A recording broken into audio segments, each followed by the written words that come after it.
And here we go. Anyways, hello everyone, and thank you for tuning in. For all of you guys on Twitch, hello again.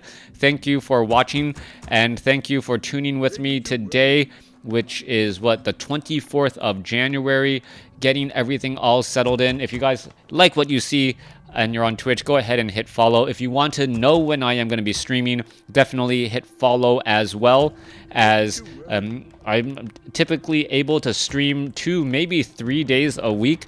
All of these casts. Some people out there in the community were like, you know what? In this modern day age of technology and the internet, why don't you interact with us a little bit more? And well, that's true. So this was my way to be able to reach back out to the community, maybe make myself a little bit more well-known.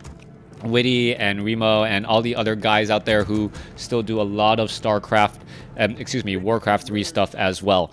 StarCraft, the good old days with Fun Day Mondays and Wednesday night StarCraft and all that good fun. All right, Archmage is going to go ahead and get trained up in this matchup here. Hello to Hungry. Archmage in this matchup going up against a Night Elf. So this is still life versus Sock. Game number 2. Game 1 was definitely undead. No big surprise either, as we're looking at an Archmage, most likely with Footman support. Now, even though this is relatively close spawns, we could actually, have a tower attempt. Towers are extremely powerful going up against the Night Elf army early on. Huntresses generally melt apart to piercing damage, and archers are generally not favored, as footmen do have defend. Now, what is going to be unfolding here in this human versus night elf matchup? Archmage will be making its rounds, perhaps trying to get to level 2, maybe level 3 as quickly as possible, and essentially trying to dodge that Demon Hunter. Early Footman now putting pressure onto the Archer here as the Demon Hunter turns around, considers getting in that extra bit of damage. Ancient of War down to 53 hit points. Could have possibly been taken out if the Footman had bothered to try and take down the Ancient of War. Instead, lets that go away. So Sock not able to capitalize on a missed opportunity there. Archmage now looking to back off once again here. Let's go ahead and engage double water elementals. This will allow the Archmage to get to level 2. Otherwise, I would say the timing on that water elemental is suspect. You never want to be in a situation where you don't have enough mana on your Archmage to drop water elementals, at least during the early stages, where that water elemental is essentially the bodyguard for all of your early footmen. Footman gonna get taken down there. No real reason except to fall on his sacrificial sword. And a little bit of a misplay once more. Demon Hunter just shy of level 2. I'm surprised he didn't finish off an additional unit just to get to level 2, as evasion does add a good amount of effective hit points. 15% evasion, I believe, still comes out to about a point of armor, or 3 points of armor there, as the Demon Hunter now going to go ahead and chase back off to the north. If you guys doubt my math, go ahead and check it out on YouTube. I explain evasion, armor, and all of that in terms of effective hit points, as that is the best way to try and calculate everything. Anyways, Archmage now looking to back off here, having low amount of, well, mana, and not going to be able to do all that much. Now, Sock's options are relatively limited. He doesn't have an Arcane Vault, which does surprise me. He is going to be going for a Blacksmith, though. With that Blacksmith, he should, well, let's take a look there. Archmage getting in some extra damage. With that Blacksmith, he might be going for some sort of Rifleman play. He could also be just trying to go for Mortars. Footman Mortars is a very popular strategy, as the Dryads do end up taking a lot more damage, and the Mortar teams are just so far in the back, they're difficult to get to. As we see the Archmage run on by, it looks as though he's sold the Cloak of Shadows, ready to go after some additional creep camps. Needs to get to level 3, but gonna just use a larger army here to try and finish off these giant sea turtles, or is he gonna head off to, well, a relatively difficult Forest Troll Warlord creep camp? There is a Wisp off over here that has spotted all of this action. And is the Demon Hunter going to be able to make its way over short of a Staff of Teleportation? I do not believe so, especially since that Demon Hunter is, well, dangerously low on life as well. Footman going after the Forest Troll Warlord there. This guy should be backing off. Archmage should be picking up a Sobi Mask, as the Archmage should have enough mana in just a second to try and get down another water elemental. That water elemental extremely low on life. It looks as though the Forest Troll Trapper will get taken down. A handful of units, well, a couple of swings more. Ogre Warrior, that Ogre Warrior will get taken out as well, meaning the Archmage is going to be just shy of level 3 as the Footman gets taken out. Poor Micro. Sock not taking care of the little man. Well, leaders not taking care of the little people, not too big of a surprise for anyone in current day politics. Archmage now making its way back down. Does have a Sobi mask, does have some dust of appearance. Demon Hunter out onto the field. Archmage picks up a Naga Sea Witch, interestingly enough, gives it Claws of Attack +6, and now we're going to see an extremely fast attack here. All right, double Naga Sea Witch here. You can see it, mana burn onto the Naga Sea Witch. Naga Sea Witch needs to double back around and try to stay within range. Wow, knowing just the right range on that Scroll of Town portal, minimize the damage on that Naga Sea Witch as we are now getting up an Arcane Sanctum. We do have some riflemen. Well, one to be specific, a long-range rifle is already being added off over here. Also, we see a lone wisp there as the Naga Sea Witch on the Archmage may try and go after some additional creeps. All right, what is going off over here? Archmage is at level 3. Perhaps is going to be going after the Ogre Magi creep camp. Going to be backing off, buying a little bit of time as the Naga Sea Witch and Demon Hunter is clearing out the left side of the map. All right, going after Ogre Warriors here. Naga Sea Witch, well, doing a little bit of overtime, trying to finish off this creep camp. Rifleman does, in fact, have the range upgrade, trying to get even more riflemen out. The range upgrade, increasing the range from, well, 400 to 600, a 50% increase in range, which does help that rifleman stay out of harm's way while still doing a good bit of damage. Archers are going to be sitting at, I believe, 500 and 700 is their range. Archers, with the upgraded range, should be at 500. If they get the improved bows, it does go up to 700.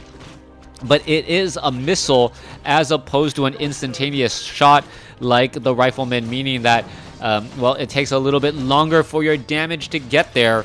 And, well, you can't really dodge it, but that's beside the point. Anyways, Archmage, Naga Sea Witch here, ready to go. Ring of Regeneration on the Naga Sea Witch. We'll be able to regenerate a large bit of hit points. Rifleman trying to finish off this poor Wisp here as we are getting up an Arcane Vault finally.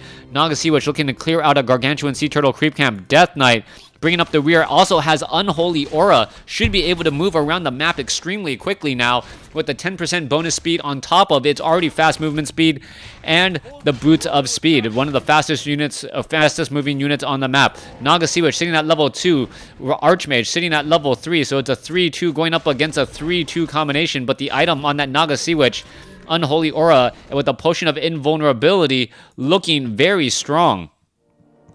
Archmage gonna go ahead and clear out the Ogre Lord creep camp off to the north. Drops a water elemental here, ready to go, trying to take down these Ogre Warriors. Ogre Magi going after the Footman. Footman now down to 106 hit points as the Ogre Lord trying to take down some of those units there. A big shockwave goes down across multiple units, and that is always extremely scary as the Ogre Lord, well, down to 65 hit points, 63. There it goes. Tome of Knowledge followed by Brilliance Aura from the Pipe of Insight, perhaps the most useless item the Naga Sea Witch could have gotten from this creep camp. Archmage now seeing that level 4. The pipe will have to be sold at this point. Doesn't really help at all. Meanwhile, Life is sitting at a very, very uncomfortable situation. He only has, what, 268 mana left in his Moonwells.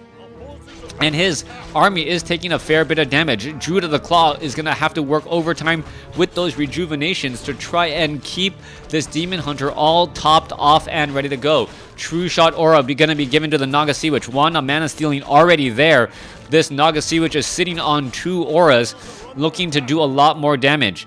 Meanwhile, Demon Hunter sitting at, what, 13 armor and most likely 25% damage evasion.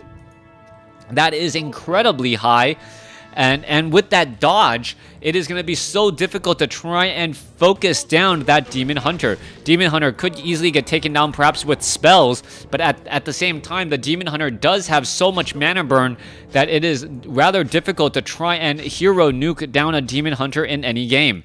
Town Hall has been completed. Peasants now going to work over here at either the head or the foot of Turtle Rock. Can't quite tell where the eyes are. Is it off over here or down over here? Nope.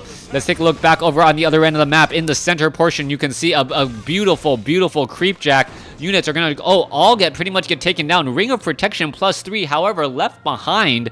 That is going to give the Archmage 8 armor, and that could be incredibly important. Demon Hunter here, ready to go. Naga Sea Witch sitting at level 4, so a 4-4 army going up against a 4-3 army. Naga Sea Witch just not quite there yet, as a Lone Wisp spots the expansion over here on the top right-hand side of the map.